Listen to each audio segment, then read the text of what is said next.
Lorsqu'il est question d'immigration dans les débats publics, il est surtout question de chiffres. Plus rarement, on aborde cet enjeu sous l'angle de la qualité de l'accueil offert aux nouveaux arrivants.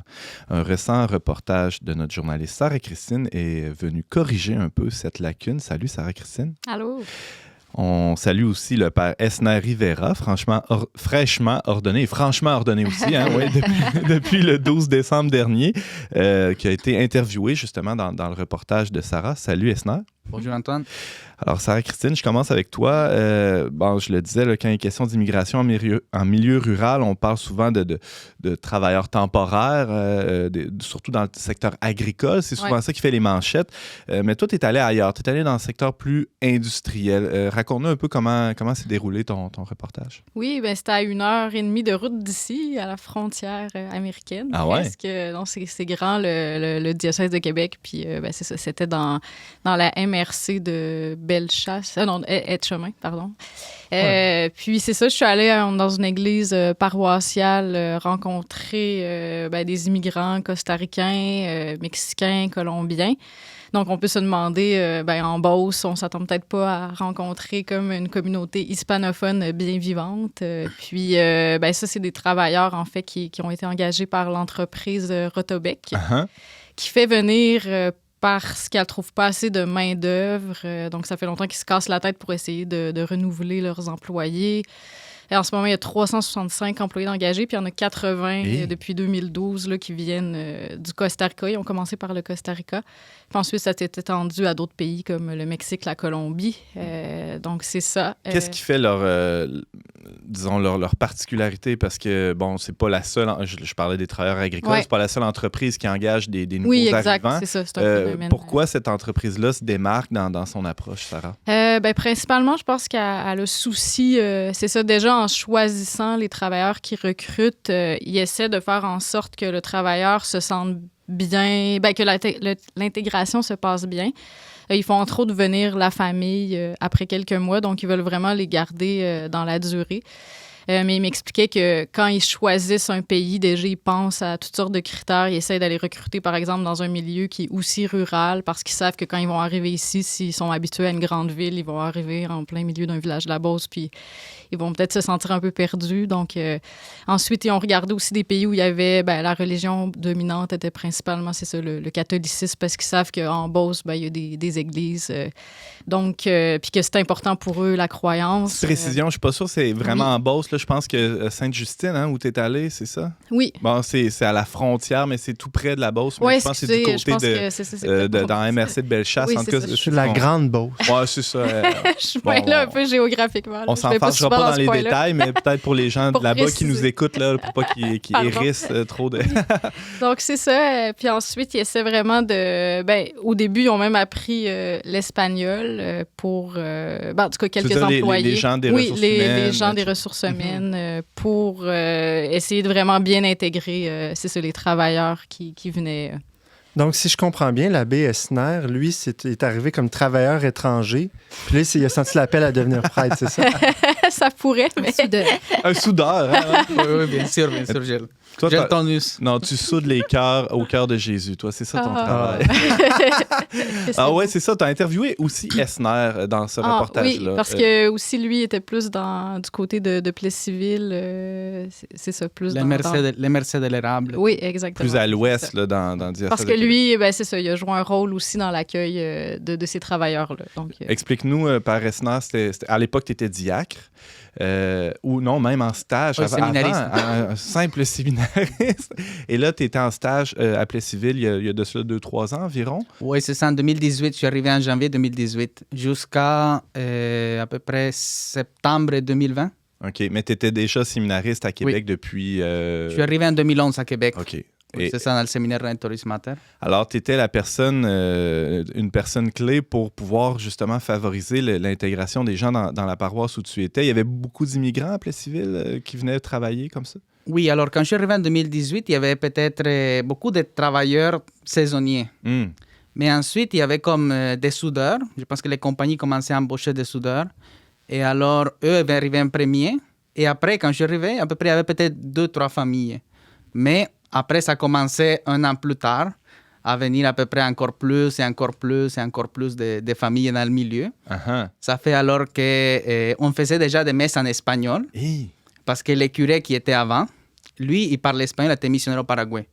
Ça fait qu'on a pu, comme église, jouer un rôle important, parce qu'il y avait un jeune homme qui était responsable à la tête d'un organisme appelé Civil pour prendre soin des immigrants. Et alors, lui est venu nous contacter. Parce que vous faites des choses en espagnol, nous on a ici. On veut aussi qu'est-ce que vous faites, à qui vous connaissez. Et alors, ça a permis aussi de créer un lien et commencer à être proche des familles, avoir accès à un certain réseau et tout ça.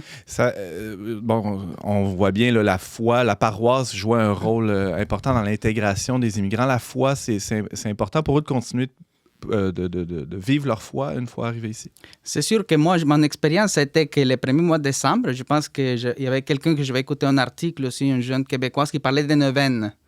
Et alors, surtout les Mexicains ont la tradition de la neuvaine à l'enfant Jésus, ça veut dire à partir du 17 jusqu'au 24. Mais eux l'appellent las posadas. Ça veut dire que tu as une place pour dormir. La Vierge Marie allait de maison en maison, c'est ça que dit la tradition, pour que tu aies une place pour pouvoir accoucher l'enfant Jésus. Et alors, ils sont venus nous voir, nous en paroisse, moi j'étais là, j'étais content. On veut organiser ça. Parce que le christianisme a un effet social. Autant la foi, ça crée un lien. Et j'ai découvert aussi que l'Église est catholique, donc c'est universel.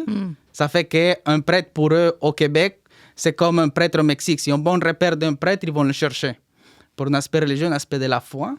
Et j'ai découvert aussi que tout ça, je sais aussi qu'on essaie de faire ça bilingue. Parce que aussi dans l'ADN de l'Église, c'est un peu cet aspect de rencontre de deux cultures. Si on pense aux Juifs et aux Grecs, complètement différents. Ça a dû brasser au début, peut-être. Oui, on a des preuves de ça dans les Actes des Apôtres. Ça brassait. Mais alors, ça fait créer une communion. Ouais. Et alors, ça aussi, on invitait certains Québécois. Je me rappelle la première année qu'on a fait les posadas. On était dans les rues, il y avait des gens d'origine mexicaine qui sont même quand même déguisés comme Marie, Joseph, vraiment très bien dans la rue. Et il y avait aussi des Québécois qui sont venus voir, curieux pour découvrir, mais qu'est-ce que c'est ça? C'est incroyable. Vous allez dans la rue faire des processions? Oui, c'est ça. On a fait une procession de chefs religieuses jusqu'à l'église de Fatima. Et à peu près, on était une trentaine de personnes.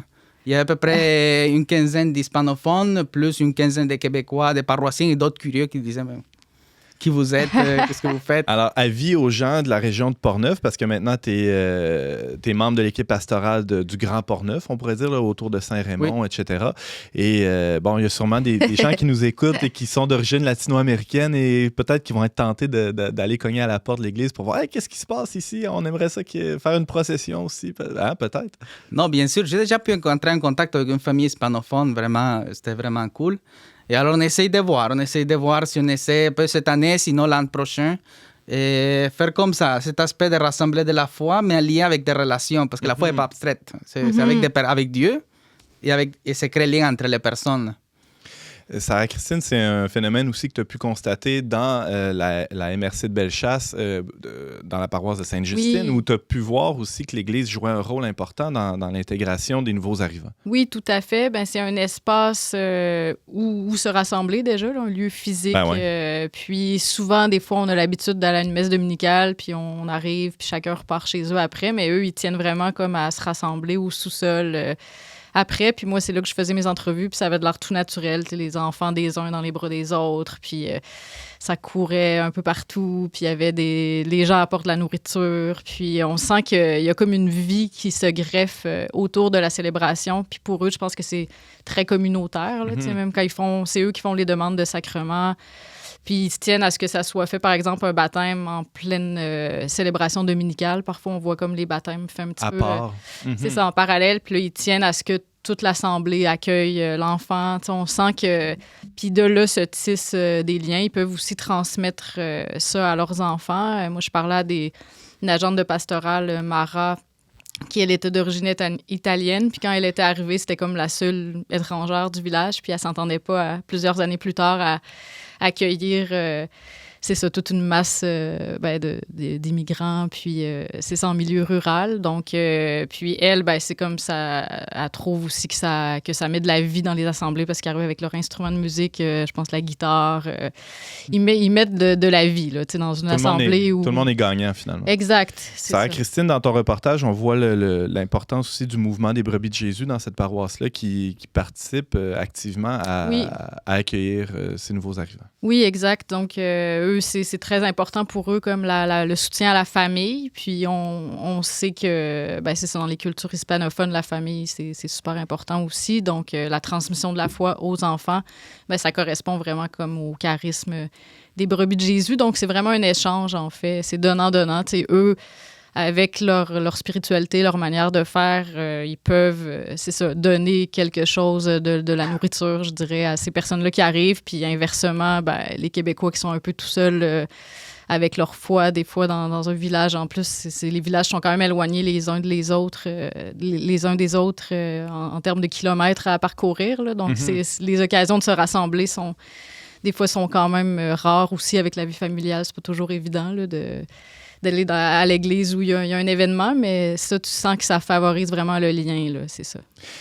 J'aimerais vous entendre tous les deux, Sarah et Christine et le père Esner, sur ce que disait le pape François. Quand il parle d'immigration, il dit il est question de personnes, pas de chiffres. On en parle, je le disais en introduction, on parle beaucoup de chiffres quand on parle d'immigration, de seuil, 40 000, 50 000 par année. Le pape François, il dit c'est des personnes. Comment accueillir ces gens-là comme dans toute leur complexité, avec tout leur bagage? Comment tu t'es senti, toi, comme immigrant? Esner, tu arrives du Nicaragua depuis déjà 10 ans, mais quand tu es arrivé, tu t'es senti accueilli comme un chiffre ou comme une personne? Non, je pense que c'est sûr que j'ai eu aussi l'avantage, je suis venu ici comme missionnaire. Et alors, c'est sûr, mais être accueilli par une église, par un peuple. Et je pense que pendant mon expérience aussi à Plessisville, j'ai pu voir aussi des familles, des hommes, des femmes aussi qui ont une histoire, certains pour des travail, d'autres des histoires un peu plus difficiles. Et alors, comme tu as dit, la personne, ça veut dire une histoire, ça veut dire une langue. Et alors, vous avez aussi le Québec, une histoire et une langue. Et pour qu'il y ait cette rencontre, c'est important l'accueil. Je me rappelle que j'essayais d'établir un contact, tel comme j'avais dit aussi à Sarah Christine. Une chose, c'est voir quelqu'un à la job, tranquille. Bonjour, il y a tel bel endroit, c'est bien, mais il ne va pas avec toi. Je respecte la décision de chaque personne. Mais quand tu vas avec quelqu'un qui vient de notre pays, immigrant, qui perd ses repères, ça touche profondément. Et je pense que comme paroisse, comme église, moi-même, je l'ai vécu, j'étais proche des familles québécoises et ça a eu l'effet à moi de vouloir apprendre le français. Parce que pour moi, une langue, ce n'est pas juste un livre de grammaire, c'est un peuple et c'est des personnes. Et alors, ce qui arrive ici, c'est des personnes qui parlent une langue, qui ont une histoire. Et quand on voit l'autre comme une personne, on peut découvrir une richesse et on peut s'apporter l'un et l'autre. Certainement, il y en a une fonction, certainement l'économie en fait partie, est très important aussi. Mais les liens personnels de créer les uns avec les autres, je pense que le pape François il nous rappelle l'identité de la personne avec son histoire, ses souffrances. Parce que parfois, quand on rencontre quelqu'un qui a vécu une souffrance difficile, ça peut nous aider à nous voir et dire, bon, mes souffrances ont été difficiles, mais pas à ce niveau. Alors, je peux voir un peu clair, mesurer un peu clair. Et je m'appelle un évêque qui disait ça pour mesurer nos souffrances et nous aider. Parfois, quand on regarde quelqu'un qui porte des croix très lourdes, ça nous aide à voir comment je me trouve. Alors, l'autre il peut nous apporter quand on le voit comme une personne. Clairement, et c'est ce qu'on peut lire dans le reportage de Sarah-Christine Bourriane, qui t'a interviewé par Esner et quelques autres intervenants dans le numéro de novembre-décembre du magazine Le Verbe. Ça va être en ligne aussi dans les minutes qui suivent. C'est intitulé « Immigration en milieu rural, assembler les cultures, souder les métaux et lier les couleurs ». Merci beaucoup à vous deux d'avoir été avec nous aujourd'hui. C'était passionnant. Merci Antoine. Merci beaucoup.